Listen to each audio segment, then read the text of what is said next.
पिता। नमस्कार दोस्तों, आज वितान की ओर से आपके समक्ष एक हास्य रचना प्रस्तुत की जा रही है।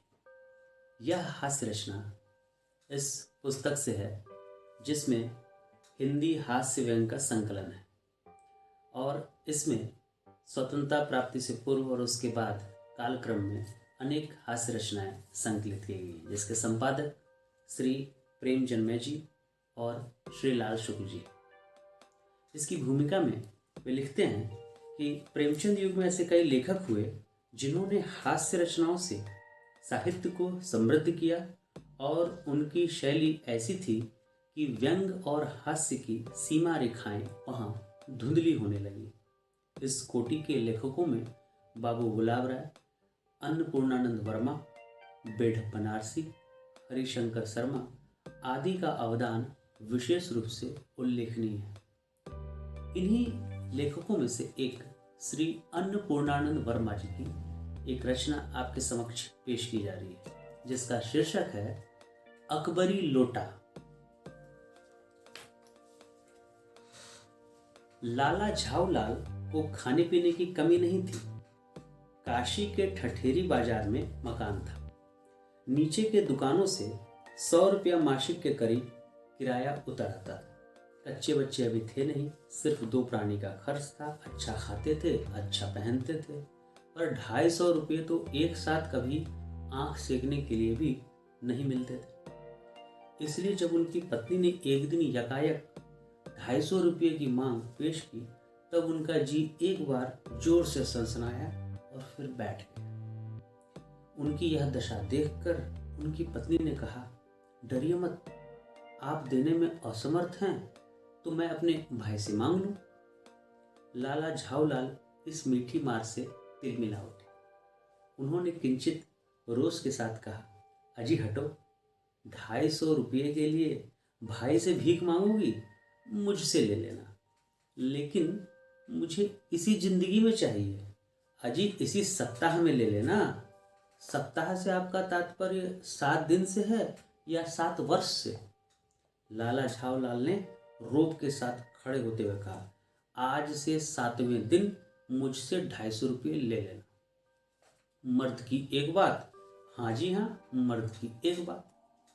लेकिन जब 4 दिन यूं त्यों में यूं ही बीत गए और रुपयों का कोई प्रबंध ना हो सका, तब उन्हें चिंता होने लगी। प्रश्न अपनी प्रतिष्ठा का था। अपने ही घर में अपनी साख का था। देने का पक्का वादा करके अब अगर ना दे सके तो अपने मन में वह क्या सोचेगी? उसकी नजरों में उनका क्या मूल्य रह जाएगा? अपनी वाहवाही की सैकड़ों गाथाएं उसे सुना चुके थे। अब जो एक काम पड़ा तो चारों खाने चित्त हो रहे। यह पहली ही बार उसने मुंह खोलकर कुछ रुपयों का सवाल किया था। इस समय अगर वे दुम दबाकर निकल भागते हैं तो फिर उसे क्या मुंह दिखाएंगे? मर्द की एक बात, यह उसका फिक्रा उनके कानों में गूंज गूंज कर फिर गूंज जाता था। खैर, एक दिन और बीता। 5वें दिन घबराकर उन्होंने पंडित बिलवासी मिश्र को अपनी विपदा सुनाई। संयोग कुछ ऐसा बिगड़ा था कि बिलवासी जी भी उस समय बिल्कुल खुख्त थे। उन्होंने कहा कि मेरे पास हैं तो नहीं, पर मैं कहीं से मांग जांच कर लाने में कुछ कोशिश कर सकता हूँ, और अगर मिल गया तो कल शाम को तुमसे मकान पर मिलूंगा। यह शाम आज थी, हफ्ते का अंतिम दिन। कल 250 रुपया या तो गिन देना है या सारी हेकड़ी से हाथ धोना है। यह सच है कि कल रुपया ना पाने पर उनकी स्त्री डामल फांसी न कर देगी, केवल जरा सा हंस देगी। पर वह कैसी हंसी होगी, इस हंसी की कल्पना मात्र से लाला झाऊलाल की अंतरात्मा में मरोड़ पैदा हो जाता था। अभी पंडित बिलवासी मिश्र भी नहीं आए। आज ही शाम को उनके आने की बात थी। उन्हीं का भरोसा था। यदि ना आए तो, या कहीं रुपये का प्रबंध वे न कर सके तो? इसी उधेड़ बुन में पड़े हुए लाला झाऊलाल घुर छत पर टहल रहे थे। कुछ प्यास मालूम पड़ी। उन्होंने नौकर को आवाज दी। नौकर नहीं था, खुद उनकी पत्नी पानी लेकर आई। आप जानते ही हैं कि हिंदू समाज में स्त्रियों की कैसी सोचने की अवस्था है। पति नालायक को प्यास लगती है तो स्त्री बेचारी को पानी लेकर हाजिर होना पड़ता है। वे पानी तो जरूर लाई, पर गिलास लाना भूल गई थी। केवल लोटे में पानी लिए हुए वे प्रकट हुई।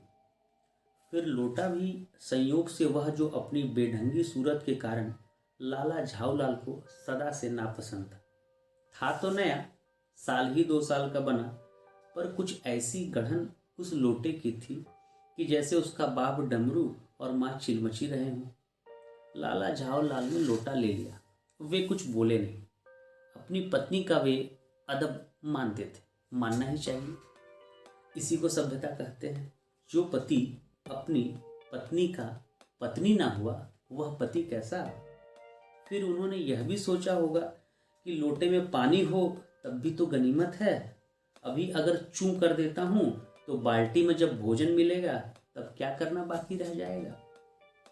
लाला झाऊलाल अपना गुस्सा पीकर पानी पीने लगे। उस समय वे छत की मुंडेर के पास खड़े थे। जिन बुजुर्गों ने पानी पीने के संबंध में यह नियम बनाए थे कि खड़े खड़े पानी न पियो, उन्होंने पता नहीं कभी यह भी नियम बनाया था या नहीं कि छत की मुंडेर के पास होकर पानी न पियो। जान पड़ता है इस महत्वपूर्ण विषय पर उन लोगों ने कुछ नहीं कहा है। इसीलिए लाला झाऊलाल ने कोई बुराई नहीं की और वे छत की मुंडेर के पास खड़े होकर पानी पीने लगे। पर मुश्किल से 2-1 घूंट वे पिए होंगे कि न जाने कैसे उनका हाथ हिल गया और लोटा हाथ से छूट पड़ा। लोटे ने न दाहिने देखा न बाएं, वह नीचे गली की ओर चल पड़ा। अपने वेग में उल्का को लजाता हुआ वह आंखों से ओझल हो गया। किसी जमाने में न्यूटन नाम के किसी खुराफाती ने पृथ्वी की आकर्षण शक्ति नाम की एक चीज इजाद की थी। कहना ना होगा यह सारी शक्ति इस समय उस लोटे के पक्ष में थी। लाला झाऊलाल को काटो तो बदन में खून नहीं। ठठेरी बाजार ऐसी चलती हुई गली में ऊंचे तिमंजिले से भरे हुए लोटे का गिरना हंसी खेल नहीं। यह लोटा न जाने किस अधिकारी के खोपड़े पर काशी वास का संदेश लेकर पहुंचेगा। कुछ हुआ ऐसा ही। गली में जोर का हल्ला उठा। लाला झाऊलाल जब तक दौड़कर नीचे उतरे तब तक एक भारी भीड़ उनके आंगन में घुस गई। लाला झाऊलाल ने देखा इस भीड़ में प्रधान पात्र एक अंग्रेज है जो नख शिक से भीगा हुआ है और जो अपने एक पैर को हाथ से सहलाता हुआ दूसरे पैर पर नाच रहा है। उसी के पास उस अपराधी लोटे को भी देखकर लाला झाऊलाल ने फौरन 2 और 2 जोड़कर स्थिति को समझ लिया। पूरा विवरण तो उन्हें पीछे प्राप्त हुआ था यह कि गली में गिरने के पूर्व लोटा एक दुकान के साइबान से टकरा गया। फिर वहां खड़े अंग्रेज को उसने सांगोपांग स्नान कराया और उसी के बुट पर जा गिरा। उस अंग्रेज को जब मालूम हुआ कि लाला झाऊलाल ही उस लोटे के मालिक हैं, तब उसने केवल एक काम किया। उसने मुंह को खोलकर खुला छोड़ दिया। लाला झाऊलाल को आज ही यह मालूम हुआ कि अंग्रेजी भाषा में गालियों का ऐसा प्रकांड कोश है। इसी समय पंडित बिलवासी मिश्र भीड़ को चीरते हुए आंगन में आते दिखाई पड़े। उन्होंने आते ही पहला काम किया कि एक कुर्सी आंगन में रखकर उन्होंने साहब से कहा, आपके पैर में शायद कुछ चोट आ गई है, आप आराम से कुर्सी पर बैठ जाए। दूसरा एक जरूरी काम यह किया कि जितने आदमी आंगन में घुस आए थे सबको निकाल बाहर किया। साहब बिलवासी जी को धन्यवाद देते हुए बैठे और लाला झाऊलाल की ओर इशारा करके बोले, आप इस शख्स को जानते हैं? बिल्कुल नहीं, और मैं ऐसे आदमी को जानना भी नहीं चाहता जो निरीह राह चलतों पर लोटे से वार करे। मेरी समझ में ही इज डेंजरस लुनेटिक, यानी यह खतरनाक पागल है। नहीं, मेरी समझ में he is a dangerous criminal, नहीं, यह एक खतरनाक मुजरिम। परमात्मा ने लाला झाऊलाल की आंखों को इस समय कहीं देखने के साथ खाने की भी शक्ति दी होती तो यह निश्चय है कि अब तक बिलवासी जी को वो अपनी आंखों से खा चुके होते। वे कुछ समझ नहीं पाते थे कि बिलवासी जी को इस समय क्या हो गया है। साहब ने बिलवासी जी से पूछा, तो अब क्या करना चाहिए? पुलिस में इस मामले की रिपोर्ट कर दीजिए, जिससे यह आदमी फौरन हिरासत में ले लिया जाए। पुलिस स्टेशन कहाँ है? अब पास ही है, चलिए मैं बता दूं। चलिए। अभी चला। आपकी इजाज़त हो तो पहले मैं इस लोटे को इस आदमी से खरीद लूं। क्यों जी, बेचोगे? मैं 50 रुपये तक इसका दाम दे सकता हूँ। लाला झाऊलाल तो चुप रहे, पर साहब ने पूछा, इस रद्दी से लोटे का आप 50 रुपये दाम क्यों दे रहे हैं? आप इसे रद्दी का बताते हैं? आश्चर्य है। मैं तो आपको एक विज्ञ और सुशिक्षित आदमी समझता था। आखिर बात क्या है, कुछ बताइए तो। यह जनाब एक ऐतिहासिक लोटा जान पड़ता है मुझे। पूरा विश्वास है यह वही प्रसिद्ध अकबरी लोटा है जिसकी तलाश में संसार भर के म्यूजियम परेशान है। क्या बात? जी हाँ जनाब, 16वीं शताब्दी की बात है।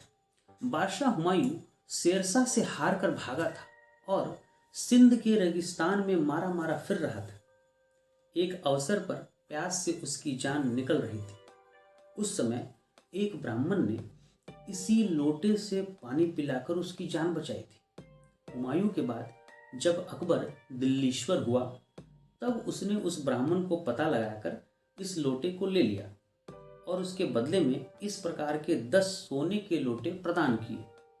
यह लोटा सम्राट अकबर को बहुत प्यारा था, इसी से उसका नाम अकबरी लोटा पड़ा।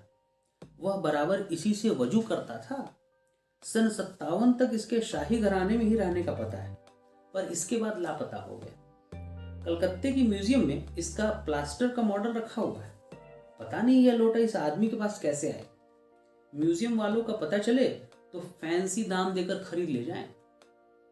इस विवरण को सुनते सुनते साहब की आंखों पर लोभ और आश्चर्य का ऐसा प्रभाव पड़ा कि वे कौड़ी के आकार से बढ़कर पकौड़ी के आकार के हो गए। उसने बिलवासी जी से पूछा, तो आप इस लोटे को लेकर क्या करिएगा? मुझे पुरानी और ऐतिहासिक चीजों के संग्रह करने का शौक है। मुझे भी पुरानी और ऐतिहासिक चीजों के संग्रह करने का शौक है। जिस समय यह लोटा मेरे ऊपर गिरा, उस समय मैं यही कर रहा था। उस दुकान पर से पीतल की कुछ पुरानी मूर्तियां खरीद रहा था। जो कुछ लोटा तो मैं ही खरीदूंगा। वाह, आप कैसे खरीदेंगे? मैं खरीदूंगा, मेरा हक है। हक है? जरूर हक है। यह बताइए कि उस लोटे के पानी से आपने स्नान किया या मैंने? आपने। वह आपके पैर पर गिरा या मेरे? आपके। अंगूठा उसने आपका बुरता किया या मेरा? आपका। इसलिए उसे खरीदने का हक मेरा है। यह सब झोल है। दाम लगाइए, जो अधिक दाम दे वह ले जाए। यही सही। आप उसका 50 रुपया दे रहे थे, मैं 100 देता हूं। मैं 150 देता हूं। मैं 200 देता हूं। अजी मैं 250 देता हूं। यह कहकर बिलवासी जी ने 250 का नोट लाला झाऊलाल के आगे फेंक दिया। साहब को भी अब ताव आ गया। उसने कहा, आप 250 देते हैं तो मैं 500 देता हूं। अब चलिए। बिलवासी जी अफसोस के साथ अपने रुपये उठाने लगे, मानो अपनी आशाओं की लाश उठा रहे हैं। साहब की ओर देखकर उन्होंने कहा, लोटा आपका हुआ, ले जाइए। मेरे पास 250 से अधिक नहीं है। यह सुनना था कि साहब के चेहरे पर प्रसन्नता की कूंची भर गई। उसने झपट कर लोटा उठा लिया और बोला, अब मैं हंसता हुआ अपने देश लौटूंगा। मेजर डगलस की डींग सुनते सुनते मेरे कान पक गए थे। मेजर डगलस कौन है? मेजर डगलस मेरे पड़ोसी हैं। पुरानी चीजों की संग्रह करने में मेरी उनसे होड़ लगी रहती है। गत वर्ष हिंदुस्तान आए थे, यहाँ से जहांगीरी अंडा ले गए थे। जहांगीरी अंडा? जी हाँ, जहांगीरी अंडा। मेजर डगलस ने समझ रखा था कि हिंदुस्तान से वे ऐसी चीजें ला सकते हैं, पर जहांगीरी अंडा है क्या? आप जानते होंगे कि एक कबूतर ने नूरजहां से जहांगीर का प्रेम कराया था। जहांगीर के पूछने पर कि मेरा एक कबूतर तुमने कैसे उड़ जाने दिया, नूरजहां ने उसके दूसरे कबूतर को भी उड़ाकर बताया था कि ऐसे। उसके इस भोलेपन पर जहांगीर 100 जान से निछावर हो गए। उसी क्षण से उसने अपने को नूरजहां के हाथ बैग कर दिया, पर कबूतर का एहसान वह नहीं भूला। उसके एक अंडे को उसने बड़े जतन से रख छोड़ा। एक बिल्लौर की हांडी में वह उसके सामने टंगा रहता था। बाद में वही अंडा जहांगीरी अंडा के नाम से प्रसिद्ध हुआ। उसी को मेजर डगलस ने पर साल दिल्ली में एक मुसलमान सज्जन से 300 रुपये में खरीदा है। यह बात, हाँ, पर अब वह मेरे आगे दूर की नहीं ले जा सकते। मेरा अकबरी लोटा उनके जहांगीरी अंडे से एक पुश्त पुराना है। साहब ने लाला झाऊलाल को 500 रुपये देकर अपनी राह ली। लाला झाऊलाल का चेहरा इस समय देखते बनता था। जान पड़ता था कि मुंह पर 6 दिन की बढ़ी हुई दाढ़ी के एक एक बाल मारे प्रसन्नता के लहरा रहे हैं। उन्होंने पूछा, बिलवासी जी, आप मेरे लिए 250 रुपया घर से लेकर चले थे, पर आपको मिला कहाँ से? आपके पास तो थे नहीं। इस भेद को मेरे सिवा मेरा ईश्वर ही जानता है। आप उसी से पूछ लीजिएगा, मैं नहीं बताऊंगा। पर आप चले कहाँ? अभी मुझे आपसे काम है। 2 घंटे तक। 2 घंटे तक? हाँ, और क्या। अभी मैं आपको पीठ ठोक कर शाबाशी दूंगा, 1 घंटा इसमें लगेगा। फिर गले लगाकर धन्यवाद दूंगा, 1 घंटा इसमें भी लग जाएगा। अच्छा, पहले अपने 500 रुपये गिनकर सहेज। रुपया अगर अपना हो तो उसे सहेजना एक ऐसा सुखद और सम्मोहक कार्य है कि मनुष्य उस समय सहज में ही तन्मयता प्राप्त कर लेता है। लाला झाऊलाल ने अपना कार्य समाप्त करके ऊपर देखा, पर बिलवासी जी इस बीच में अंतर्धान हो गए थे। वे लंबे डग भरते हुए गली में चले जा रहे थे। उसी दिन रात्रि में बिलवासी जी को देर तक नींद नहीं आई। वे चादर लपेटे चारपाई पर पड़े रहे। 1 बजे वे उठे। धीरे से, बहुत धीरे से अपनी सोई हुई पत्नी के गले से उन्होंने सोने की वह सिकड़ी निकाली जिसमें एक ताली बंधी हुई थी। फिर उसके कमरे में जाकर उन्होंने उस ताली से उसका संदूक खोला। उसमें 250 के नोट ज्यों के त्यों रखकर उन्होंने उसे बंद कर दिया। फिर दबे पांव लौटकर ताली को उन्होंने पूर्ववत अपने पत्नी के गले में डाल दिया। इसके बाद उन्होंने हंसकर अंगड़ाई ली। अंगड़ाई लेकर लेट रहे और लेटकर मर गए। दूसरे दिन सुबह 8 बजे तक वे जीवित हो गए। तो यह था अकबरी लोटा। धन्यवाद।